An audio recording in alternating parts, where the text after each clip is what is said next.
ಬೆಂಗಳೂರಿಂದ ಬಿಜಾಪುರಕ್ಕ ಮಿನಿಸ್ಟರ್ ಕೃಷ್ಣ ಬೈರೇಗೌಡ ಅವರು ಕೆಕೆಆರ್ಟಿಸಿ ಬಸ್ನಾಗ ಹೋಗ್ಯಾರ. ದಲಿತ ವಿದ್ಯಾರ್ಥಿ ಪರಿಷತ್ ಇತರೆ ಸಂಘಟನೆಗಳ ನೇತೃತ್ವದಾಗ ಅಂಬೇಡ್ಕರ್ ಹಬ್ಬದ ಕಾರ್ಯಕ್ರಮ ಏನು ಆಯೋಜನೆ ಮಾಡಲಾಗಿತ್ತು, ಇವರಿಗೆ ಆಹ್ವಾನ ಇತ್ತು. ಆ ಕಾರ್ಯಕ್ರಮಕ್ಕಂತ ಹೇಳಿ ಬಿಜಾಪುರಕ್ಕೆ ಬಸ್ನಾಗ ಹೋಗ್ಯಾರ ಮಂತ್ರಿ ಸಾಹೇಬರು. ಇನ್ನ ಕೆಕೆಆರ್ಟಿಸಿ ಬಸ್ನೊಳಗೆ ಪ್ರಯಾಣ ಮಾಡಿ ಸರಳತೆ ಮೆರೆದಂತ ಸಚಿವ ಕೃಷ್ಣ ಬೈರೇಗೌಡರಿಗೆ ಪುಸ್ತಕ ಕೊಟ್ಟು ಸ್ವಾಗತ ಮಾಡ್ಯಾರ.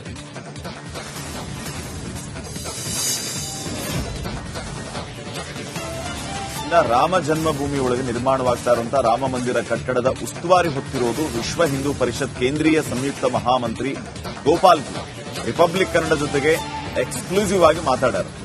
6 ತಿಂಗಳೊಳಗ ರಾಮ ಮಂದಿರ ಕಾಮಗಾರಿ ಪೂರ್ಣ ಆಗುತ್ತಾ, ಶ್ರೀರಾಮನ ಸೇವೆ ಮಾಡುವ ಸೌಭಾಗ್ಯ ಸಿಕ್ಕಿದ್ದು ಖುಷಿ ಆಯಿತು ಅಂತ ಹೇಳ್ಯಾರ. ಸೌಭಾಗ್ಯದಿಂದ ರಾಮ ಮಂದಿರದ ಕೆಲಸ ಮಾಡ್ಲಿಕ್ಕೆ ಸಿಕ್ಕಿದೆ, ಬಹಳ ಖುಷಿಯಾಗಿದೆ. ದತ್ತನ ಕ್ಷೇತ್ರ, ವೀರನಾಥ್ ಮಹಾರಾಜರ ತಪಸ್ಯ ಕ್ಷೇತ್ರ ಮತ್ತು ನಮ್ಮ ಬಾಬುರಾವ್ ಮಹಾರಾಜರು ಪ್ರತ್ಯಕ್ಷ ಜನರಲ್ಲಿ ಭಕ್ತಿ ಭಾವನೆ ಬೆಳೆಸ್ತಾ ಇರುವಂತಹ ಮಹತ್ವ. ಇನ್ನ ಕಲಬುರಗಿ ಜಿಲ್ಲಾ ಸೇಡಂ ತಾಲೂಕಿನ ಮಳಖೇಡ ಗ್ರಾಮ ಪಂಚಾಯಿತಿ ಒಳಗೆ 4 ಕೋಟಿ ರೂಪಾಯಿ ಬೋಗಸ್ ಬಿಲ್ ಎತ್ತಲಾಗಿದೆ ಅನ್ನುವಂತ ಆರೋಪ ಕೇಳಿ ಬಂದೈತಿ. ಹಿಂಗಾಗಿ ಸಮಗ್ರ ತನಿಖೆ ಮಾಡ್ರಿ ಅಂತ ಕರ್ನಾಟಕ ರಕ್ಷಣಾ ವೇದಿಕೆ ಸ್ವಾಭಿಮಾನಿ ಸೇನೆ ಪ್ರತಿಭಟನೆ ನಡೆಸಿ ಒತ್ತಾಯ ಮಾಡಿದೆ. ಕಲಬುರಗಿ ನಗರದ ಡಿಸಿ ಕಚೇರಿ ಮುಂದೆ ಪ್ರತಿಭಟನೆ ಮಾಡಿ ತನಿಖೆಗೆ ಕಾರ್ಯಕರ್ತರು ಒತ್ತಾಯ ಮಾಡ್ಯಾರ. ಒಂದಲ್ಲ ಎರಡಲ್ಲ 4 ಕೋಟಿ ರೂಪಾಯಿ ಬೋಗಸ್ ಬಿಲ್ ಎತ್ತ್ಯಾರ ಇವರು, ಇಂಥವ್ರ ಮೇಲೆ ಕ್ರಮ ಆಗಬೇಕು ಅಂತ ಹೇಳಿ ಇವರು ಕೇಳ್ತಾ ಇದ್ದಾರೆ. ಇನ್ನ ವಿದ್ಯುತ್ ಶಾರ್ಟ್ ಸರ್ಕ್ಯೂಟ್ ಇಂದ ತೋಟಕ್ಕೆ ಬೆಂಕಿ ಬಿದ್ದು 100 ಅಡಿಕೆ ಬಾಳಿ ಗಿಡ ನಾಶ ಆಗಿರುವಂತಹ ಘಟನೆ ಬಳ್ಳಾರಿ ಒಳಗೆ ನಡೆದೈತಿ. ಸಂಡೂರು ತಾಲೂಕಿನ ವಿಟ್ಲಾಪುರದಾಗ ಈ ಘಟನೆ ನಡೆದಿರೋದು. ರೈತ ಬಸವನಗೌಡ ಅನ್ನೋರಿಗೆ ಸೇರಿದಂತ 2 ಎಕರೆ ಹೊಲದಾಗ ಅಡಿಕೆ ಬಾಳಿ ಗಿಡ ಎಲ್ಲಾನು ಸುಟ್ಟು ಕರಕಲಾಗ್ಯಾವ.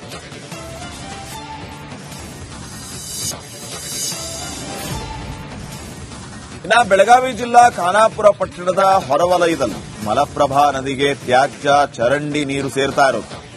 ಗಟಾರ್ ನೀರಿನಿಂದ ಸಂಪೂರ್ಣ ಹಚ್ಚ ಹಸಿರಾಗಿ ಮಲಪ್ರಭೆ ಮಲಿನಗೊಂಡಿರೋದು.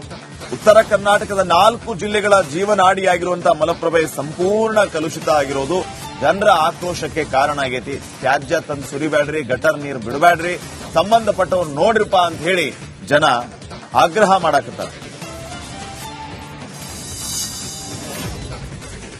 ಇನ್ನ ಚಿತ್ರದುರ್ಗದ ಹಿರಿಯೂರು ತಾಲೂಕಿನ ಹಲವು ಕಡೆ ಮಳೆಯಾಗೈತಿ. ಹಲವು ಅವಾಂತರವನ್ನೇ ಸೃಷ್ಟಿ ಮಾಡೈತಿ. ಬಿರುಗಾಳಿ ಸಹಿತ ಮಳೆಗೆ ಮೂಡ್ಲಟ್ಟಿ ಗ್ರಾಮದಾಗ ಮನೆ ಸೀಟ್ ಹಾರು ಹೋಗ್ಯಾವು. ಶಾಲಾ ಕಟ್ಟಡದ ಮೇಲೆ ಮರ ಉರುಳಿ ಬಿದ್ದೈತಿ. ಹಿಂಗ ಬಹಳ ಸಮಸ್ಯೆ ಆಗಿದೆ.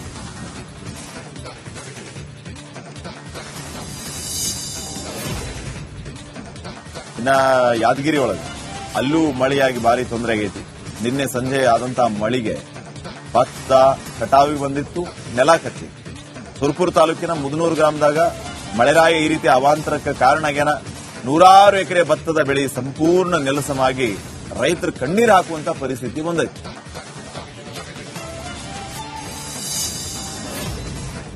ಇನ್ನ ಇಂಥ ಮಳಿಗೆ ಕೊಪ್ಪಳ ರೈತರ ಬದುಕು ಹೈರಾಣಾಗಿ ಹೋಗೈತಿ ನೋಡ್ರಿ. ಜಿಲ್ಲೆಯಲ್ಲಿ ಸುರಿದಂತ ಗಾಳಿ ಮಳಿಗೆ ಸಾವಿರಾರು ಪಪ್ಪಾಯ ಮರಗಳು ಹೆಂಗ ಬಿದ್ದಾವ್ ನೋಡ್ರಿ. ಬಾಳಿ, ಭತ್ತ, ಪಪ್ಪಾಯ ಎಲ್ಲಾನು ಲಾಸ್. ರೈತರು ಹಿಂಗಾಗಿ ಕಂಗಾಲಾಗ್ಯಾರ. ಸಿಡ್ಲು ಬಡದು 2 ವ್ಯಕ್ತಿಗಳು, ಹಂಗ 4-5 ಹಸುಗಳು ಕೂಡ ಸಾವನ್ನಪ್ಪಿರುವಂತ ಒಂದು ಘಟನೆ ನಡೆದೈತಿ.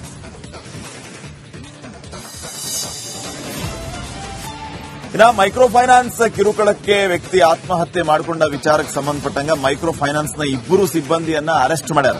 ಗದಗ ಬೆಟಗೇರಿಯ ನರಸಾಪುರ ಆಶ್ರಯ ಬಡಾವಣೆಯೊಳಗೆ ಏಪ್ರಿಲ್ 3ನೇ ತಾರೀಕು ಆತ್ಮಹತ್ಯೆ ನಡೆದಿತ್ತು. ಸದ್ಯ ಈ ಪ್ರಕರಣದ ಸಂಬಂಧ ಅಣ್ಣಪ್ಪ ದುಡ್ಮನಿ, ಶಿವಕುಮಾರ್ ಅಂಕದ ಅವರನ್ನ ಅರೆಸ್ಟ್ ಮಾಡ್ಯಾರ.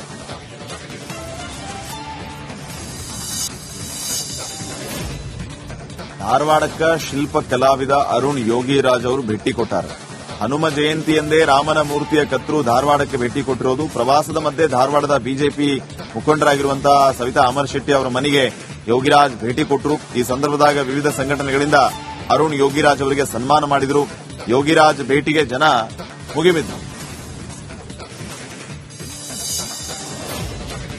ಬೀದರ್ನ ಔರಾದ ಸರ್ಕಾರಿ ಪ್ರಥಮ ದರ್ಜೆ ಕಾಲೇಜಿಗೆ ಎಂಎಲ್ಎ ಪ್ರಭು ಚೌಹಾಣ್ ಸಾಹೇಬರು ಭೇಟಿ ಕೊಟ್ಟರು. ಈ ಸರ್ಕಾರಿ ಪ್ರಥಮ ದರ್ಜೆ ಮಹಾವಿದ್ಯಾಲಯಕ್ಕೆ ಭೇಟಿ ಕೊಟ್ಟ ಸಂದರ್ಭದಾಗ ಅಲ್ಲಿ ಏನೇನು ವ್ಯವಸ್ಥೆ ಐತಿ ಅಂತ ಪರಿಶೀಲನೆ ಮಾಡಿದ್ರು. ಈ ಟೈಮ್ನ ಕಾಲೇಜು ಅಭಿವೃದ್ಧಿ ಸಮಿತಿ ಸಭೆ ನಡೆಸಿ ಕಾಲೇಜಿನ ಅಭಿವೃದ್ಧಿ ಬಗ್ಗೆ ಸುದೀರ್ಘವಾಗಿ ಚರ್ಚೆ ಮಾಡಿ.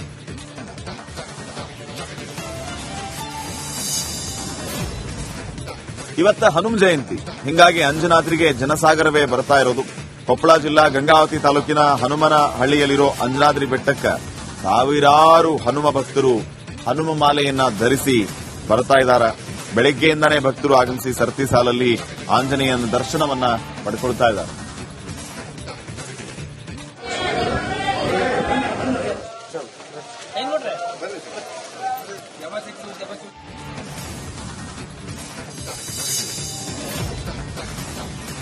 ಗದಗ ತಾಲೂಕಿನ ಕೋಟೆ ವೀರಭದ್ರೇಶ್ವರ ರಥೋತ್ಸವ ಸಾವಿರಾರು ಭಕ್ತರ ಸಮ್ಮುಖದಾಗ ಸಂಭ್ರಮದಿಂದ ನಡೆಯಿತು.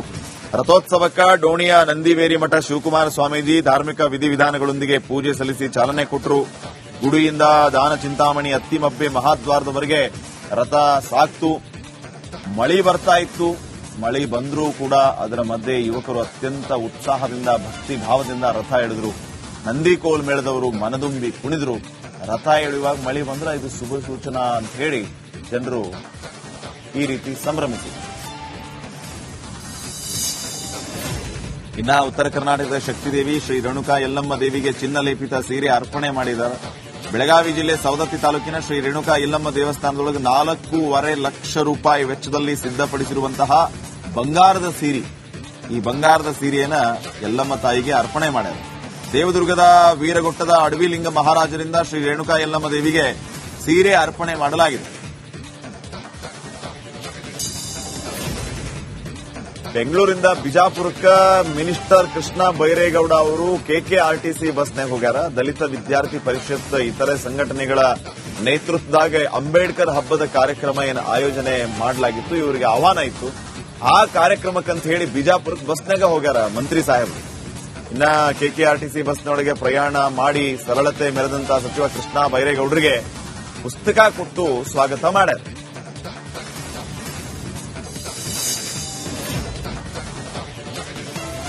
ಇನ್ನ ರಾಮ ಜನ್ಮಭೂಮಿ ಒಳಗೆ ನಿರ್ಮಾಣವಾಗ್ತಾ ಇರುವಂತಹ ರಾಮ ಮಂದಿರ ಕಟ್ಟಡದ ಉಸ್ತುವಾರಿ ಹೊತ್ತಿರೋದು ವಿಶ್ವ ಹಿಂದೂ ಪರಿಷತ್ ಕೇಂದ್ರೀಯ ಸಂಯುಕ್ತ ಮಹಾಮಂತ್ರಿ ಗೋಪಾಲ್ ಪೂರ್. ರಿಪಬ್ಲಿಕ್ ಕನ್ನಡ ಜೊತೆಗೆ ಎಕ್ಸ್ಕ್ಲೂಸಿವ್ ಆಗಿ ಮಾತಾಡ್ಯಾರ. 6 ತಿಂಗಳೊಳಗ ರಾಮ ಮಂದಿರ ಕಾಮಗಾರಿ ಪೂರ್ಣ ಆಗುತ್ತೆ. ಶ್ರೀರಾಮನ ಸೇವೆ ಮಾಡುವ ಸೌಭಾಗ್ಯ ಸಿಕ್ಕಿದ್ದು ಖುಷಿ ಆಯಿತು ಅಂತ ಹೇಳ್ಯಾರ. ಸೌಭಾಗ್ಯದಿಂದ ರಾಮ ಮಂದಿರದ ಕೆಲಸ ಮಾಡ್ಲಿಕ್ಕೆ ಸಿಕ್ಕಿದೆ. ಬಹಳ ಖುಷಿಯಾಗಿದೆ.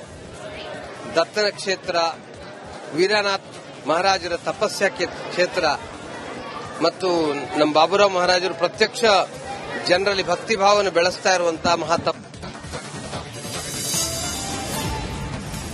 ಇನ್ನ ಕಲಬುರಗಿ ಜಿಲ್ಲಾ ಸೇಡಂ ತಾಲೂಕಿನ ಮಳಖೇಡ ಗ್ರಾಮ ಪಂಚಾಯಿತಿ ಒಳಗೆ 4 ಕೋಟಿ ರೂಪಾಯಿ ಬೋಗಸ್ ಬಿಲ್ ಎತ್ತಲಾಗಿದೆ ಅನ್ನುವಂತ ಆರೋಪ ಕೇಳಿ ಬಂದೈತಿ. ಹಿಂಗಾಗಿ ಸಮಗ್ರ ತನಿಖೆ ಮಾಡ್ರಿ ಅಂತ ಕರ್ನಾಟಕ ರಕ್ಷಣಾ ವೇದಿಕೆ ಸ್ವಾಭಿಮಾನಿ ಸೇನೆ ಪ್ರತಿಭಟನೆ ನಡೆಸಿ ಒತ್ತಾಯ ಮಾಡಿದೆ.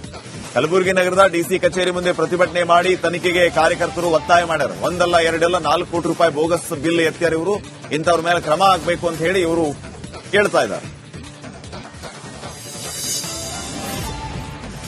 ಇನ್ನ ವಿದ್ಯುತ್